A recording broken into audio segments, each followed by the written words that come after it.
Bienvenidos a Buró Veritas. Hoy celebramos el Día Marítimo Mundial y con este motivo hemos traído a nuestro plató de televisión a un invitado de excepción, como es el reconocido armador Juan Riba. Bienvenido, Juan. Gracias, Antonio. Es un placer tenerte en Buró Veritas siempre, ya sabes que es tu casa. Para mí es un honor estar aquí, tener la presidencia del Comité Naval y venir cuando, en la medida que pueda apoyar, contar conmigo. Pues como les decíamos, Juan Riba es un reconocido armador, es el presidente de Flota Suar 10, que para quien no lo conozca, Flota Suar 10 pertenece al grupo del mismo nombre, que se compone de varias empresas que conviven para poder ofrecer las mejores soluciones del transporte. Y de transporte marítimo vamos a hablar porque el tema del Día Marítimo Mundial de este año, 2016, es el transporte marítimo indispensable para el mundo. Pues hemos traído a todo un reconocido experto, vamos a tratar diferentes aspectos del transporte marítimo. Te vamos a pedir, Juan, vamos a hacer una entrevista dinámica y vamos a ver diferentes pinceladas en cuanto al transporte marítimo. ¿En qué sentido considera, como experto, que el transporte marítimo es indispensable?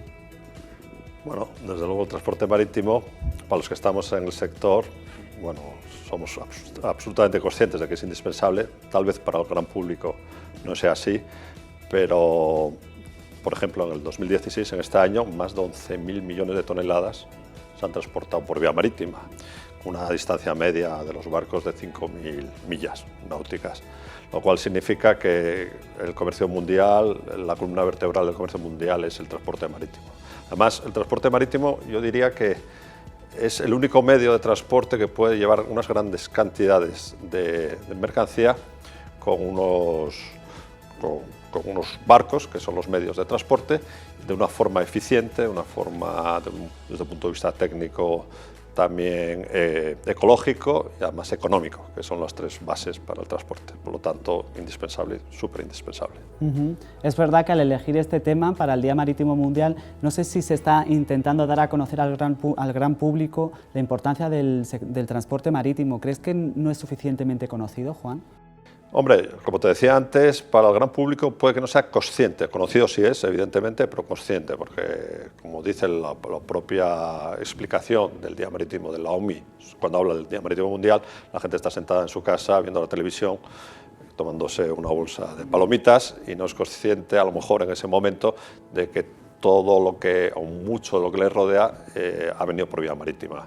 Ese televisor a lo mejor ha venido de China y a lo mejor ha sido más barato traerlo desde allí hasta la tienda que desde la tienda hasta su casa. Por lo tanto, cerca del 90% del comercio mundial se hace por vía marítima. Y si desde un punto de vista económico, yo diría que más del 80% del valor de las mercancías que se transportan por vía marítima es lo que influye dentro del comercio mundial. Precisamente esa era la siguiente cuestión, el peso que tiene el transporte marítimo en el comercio mundial. No es muy elevado, ¿no?, como nos estás indicando. Es elevadísimo. El valor económico, como decía antes, más del 80%, como media a nivel mundial. En los países desarrollados es inclusive mayor.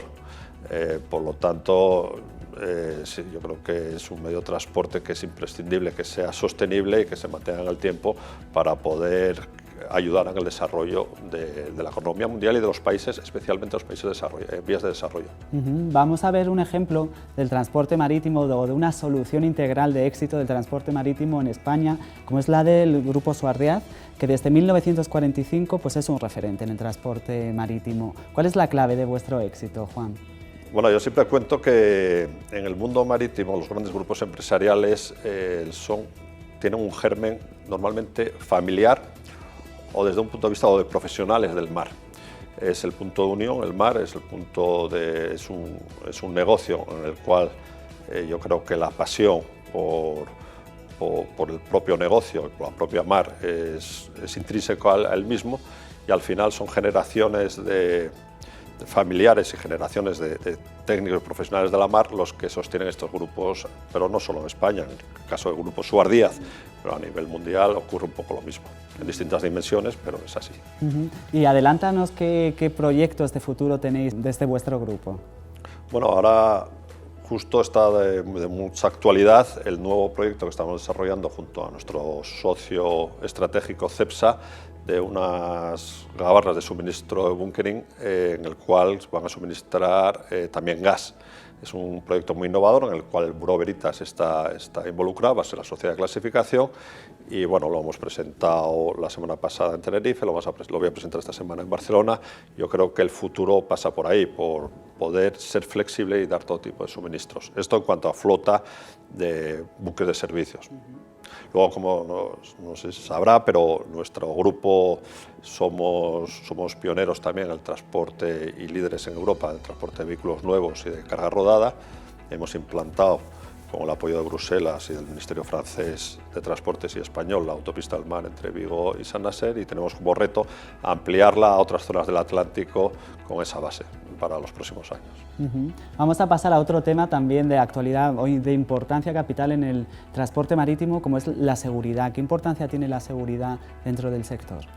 Bueno, pues la seguridad yo creo que es uno de los pilares sobre los que se basa el transporte marítimo.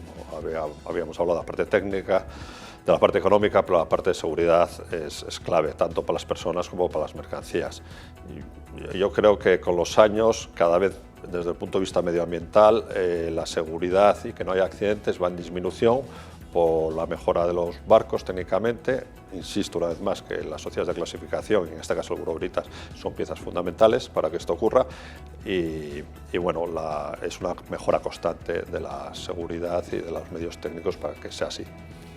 Precisamente queríamos preguntarle sobre la importancia de las sociedades de clasificación para asegurar, salvaguardar la seguridad en el sector. Bueno, yo creo que dentro de la propia definición de sociedades de clasificación, la seguridad de la vida en el mar y de las mercancías es la clave de las sociedades, y por eso se han creado, es intrínseco. Y es intrínseco a las sociedades de clasificación a la propia normativa marítima.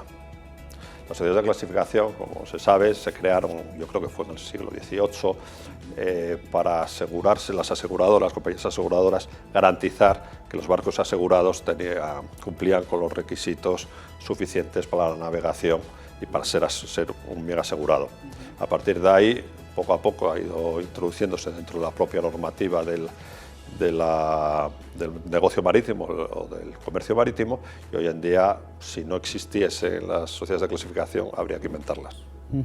Muy bien, y ya por último vamos a ver por dónde cree que van a ir los tiros o cuál va a ser el futuro dentro del transporte marítimo. ¿Qué expectativas de futuro le ve al sector? Bueno, yo creo que a pesar de que ha habido una pequeña, como todos sabemos, una pequeña rescisión en cuanto al comercio marítimo cuando la crisis, las perspectivas es que vaya aumentando cada vez más. Ya no existen los países autosuficientes en sí mismos, sino el comercio mundial va a seguir creciendo, la interconexión entre los países, los intercambios comerciales. Por lo tanto, el transporte marítimo en el futuro va a seguir siendo el barómetro de la economía. Esto se va a juntar a unos requisitos, digamos, normativos medioambientales cada vez más exigentes, de lo cual los armadores lo apoyamos completamente, y eso es un reto porque el cumplimiento con esta nueva normativa, en la cual las sociedades de clasificación, yo creo que tienen, junto con los astilleros, todas las oficinas técnicas y los propios armadores, tienen un reto muy grande, sobre todo no solo para cumplir con esa normativa y con esa demanda de la sociedad de ser medioambientalmente sostenible, sino para que sea también económicamente viable, porque es fundamental que el transporte marítimo sea sostenible en el tiempo para ayudar cada vez más al desarrollo, sobre todo los países en vías de desarrollo. Muy bien, pues con esta visión de futuro sobre el transporte marítimo nos quedamos. Muchas gracias, Juan, por acompañarnos. Muchas gracias, Antonio. A ustedes, muchísimas gracias y les esperamos en próximos encuentros televisivos.